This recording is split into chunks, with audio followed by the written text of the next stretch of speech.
ప్రభుత్వానికి సంబంధించి వెనక ముందు అవుతున్న పరిస్థితి కనబడుతుంది. ఒకసారి దీని గురించి మనం చర్చించాలి.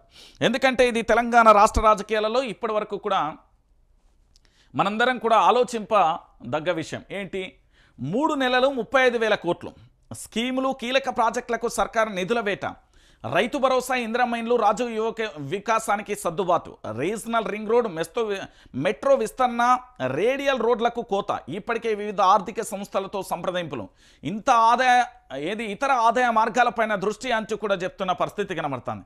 ఏం జరుగుతుంది అంటే తెలంగాణ రాష్ట్ర వ్యాప్తంగా కూడా ఆదాయ మార్గాల మీద ప్రభుత్వం ఫోకస్ పెట్టింది. రాష్ట్ర ప్రభుత్వం ఆదాయం బాగానే ఉన్నప్పటికీ ఇందులో ఎక్కువ మొత్తం గత ప్రభుత్వం చేసిన అప్పులు, కిస్తీలు, వడ్డీలు, పాత పెండింగ్ బిల్లుల చెల్లింపులకు, ఉద్యోగ జీతపత్యాలకు, పెన్షన్లు, రెగ్యులర్గా నెల నెల ఇవ్వాల్సిన ఆసరా పింఛన్లకు పోతున్నది. దీంతో వివిధ ఆర్థిక సంస్థల నుంచి రుణాలు తీసుకునేందుకు ప్రభుత్వం ప్రయత్నాలు చేస్తుంది. ఆదాయ మార్గాలలో భాగంగా ఎల్ఆర్ఎస్ అప్లికేషన్లను క్లియర్ చేస్తుంది. రిజిస్ట్రేషన్లు, లిక్కర్ల ఆదాయంపైనే ఫోకస్ పెట్టింది. ఆదాయం పెంపుపై ప్రాతిపదనలు తీసుకురావాలని అధికారులను ప్రభుత్వం ఆదేశించింది. ప్రభుత్వానికి ప్రతి నెలగా యావరేజ్గా ట్యాక్స్లు, నాన్ ట్యాక్స్లు, ట్యాక్స్ రెవెన్యూ 18,000 కోట్ల దాకా వస్తుంది. అయితే ఖర్చులు మాత్రం 23,000 కోట్లు చేయాల్సి ఉంది. చేయూత పెన్షన్లు, ప్రతి నెల ఇతర గ్రీన్ ఛానల్ పథకాలకు దాదాపుగా 2,000 కోట్లకు, ప్రభుత్వ ఉద్యోగులకు జీతాలకు, పెన్షన్లకు 5,000 కోట్లు, అప్పులు, కిస్తీలు, వడ్డీలకు 6,500 కోట్లు చెల్లిస్తుంది అంటూ కూడా చెప్తున్న పరిస్థితి కనబడుతుంది. ఏం లేదండి, తెలంగాణ రాష్ట్ర వ్యాప్తంగా పూర్తి స్థాయిలో కూడా మీరందరూ కూడా ఆలోచించాల్సిన విషయం ఏంటంటే 3 నెలల్లో 35,000 కోట్లు కావాలి. ఎందుకు అంటే కేవలం 2 మార్గాల ద్వారా ప్రభుత్వం అన్వేషిస్తున్నది.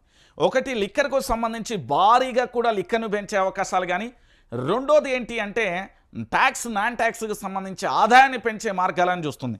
ఇప్పటికే హైదరాబాద్ సెంట్రల్ యూనివర్సిటీకి సంబంధించిన భూములు బ్రేకులు పడడంతో దాంతోపాటు ఇతర మార్గాల మీద ప్రభుత్వం ఆలోచనలో పడ్డ పరిస్థితి కనబడుతుంది. ఎందుకంటే ఇప్పటి వరకు మీరు చూడండి, తెలంగాణ రాష్ట్ర వ్యాప్తంగా ఎక్కడ చూసినా కూడా ఒకటే అంశం తాండవిస్తుంది. తెలంగాణ రాష్ట్ర రాజకీయాలలో ఇప్పటి వరకు పూర్తి స్థాయిలో కూడా ప్రభుత్వానికి సంబంధించి కనీసం అంటే కనీసం తక్కువలో తక్కువ ప్రభుత్వం తన యొక్క కాళ్ళ మీద తాను నిలబడలేని పరిస్థితి కనబడుతుంది. పూర్తి స్థాయిలో కూడా ప్రతి నెల అప్పు తేవాల్సి ఏర్పడుతుంది. ప్రతి వారంలో ఎంతో కొంత అప్పు నెల కచ్చటాలకు అది 1,000 కోట్లలో ఉంటున్న పరిస్థితి కనబడుతుంది. కేవలం 17 నెలల కాలంలో దాదాపుగా ఈ తెలంగాణలో 1,50,000 కోట్ల రూపాయల అప్పు తెచ్చింది తెలంగాణ సర్కార్. అప్పుల కుప్పగా తెలంగాణ రాష్ట్రాన్ని మార్చడంతో పాటు నెల నెల జీతాలు ఇవ్వడానికి ఇబ్బంది పడుతుంది. ఏదైతే కాంగ్రెస్ పార్టీ హామీల పేరు చెప్పిందో ఇక వాటికి పూర్తి స్థాయిలో చెప్పాలంటే భారతదేశానికి సంబంధించి అన్ని రాష్ట్రాలకు సంబంధించిన బడ్జెట్ తెస్తే తప్ప ఈ 6 గ్యారెంటీలు, 13 అంశాలు, 420 హామీలు అమలవుతాయి.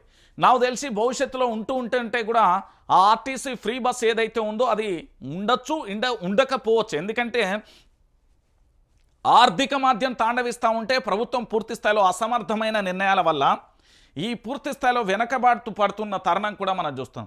సో ఫైనల్గా ఏం జరుగుతుంది అనేది కూడా మనం కూడా వేచి చూడాల్సిన పరిస్థితి అయితే కనబడుతుంది. సో కేవలం 3 నెలల కాలంలో 35,000 కోట్లకు పరుగులు తీస్తున్న పరిస్థితి కనబడుతుంది. సో అప్పు అప్పు అప్పు అప్పు అప్పు అప్పు కేసీఆర్ ఉన్నప్పుడేమో అభివృద్ధి, రేవంత్ రెడ్డి వచ్చినాక అప్పు అనేది మారిపోతుంది. రైట్, కేసీఆర్ పాలనే బెస్ట్. ఎందుకు బెస్ట్? కేసీఆర్ పరిపాలనలో ఏం జరిగింది? అసలు కేసీఆర్ను బెస్ట్ అని ఎందుకు తెలంగాణ నెటిజన్లు పదే ప్రశంసిస్తున్నారు? ఎందుకు రేవంత్ రెడ్డి ఏమైనా తప్పు చేస్తున్నాడుగా? రేవంత్ రెడ్డి కూడా ముఖ్యమంత్రి కదా, తన చేతిలో ప్రభుత్వానికి సంబంధించిన పగ్గాలు ఉన్నాయి. గావాలే అధికారులు ఉన్నారు, గావాలే ఉన్నారు, ఎవరు మారలే, ఎవరు రాలే. మరి ఎందుకు రాష్ట్ర ముఖ్యమంత్రిలా 2 ముఖ్యమంత్రులకు పూర్తి స్థాయిలో తారతమ్యాలని చూస్తే కేసీఆర్ బెస్ట్ ఎందుకు వస్తుంది? అసలు కేసీఆర్ ఏం చేసిండు, రేవంత్ రెడ్డి ఏం చేయలేదు? ఒకసారి మనం చర్చించాలి ఈ అంశం. ఎందుకంటే ప్రతి నెటిజన్కు సంబంధించి కేసీఆర్ బెస్ట్ ఎందుకు బెస్ట్? కేసీఆర్ ఎందుకు బెస్ట్ అయ్యిండు? కేసీఆర్ బెస్ట్ కావడానికి గల కారణాలు ఏంటి అనేది ఒకసారి మనం చూద్దాం. కేసీఆర్ పాలనలే బెస్ట్ అట. ఎందుకు బెస్ట్? ఒకసారి ఇక్కడ చూద్దాం.